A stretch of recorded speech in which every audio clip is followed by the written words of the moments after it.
Mine жалғыз өзі. Байқоңыр ар жағында, Абырорада артында, Оңғыр жағында.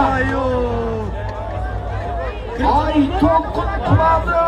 Чапандозы, қабат деген ай сүрінді. Бірақ мүмкіндік бар әлде үстіне мінуге. Төреш отырғызды, қараңыздар, қызықты сәт. Тарихи сәт, Айтолқын қайда жаттанай. Намыс менен намыс. Айтолқын сүрінді, Шабандоз құлады. Қайда тұрды, қайда отырды, қайда ұрып келе жатыр. Не деген ат, не деген Шабандоз. Байқоңыр құла бастады. Міне бәйге ай, міне шайқас, жаңа айтты ғой. Бәйгенің басы мелодрамамен басталады. Трагедиямен аяқталып, боевикпен жалғасады. Фантастика! Қошемет құрмет, Айтолқын келе жатыр. Қатыра қиқу естілмейді. Осыдан өшіреміз.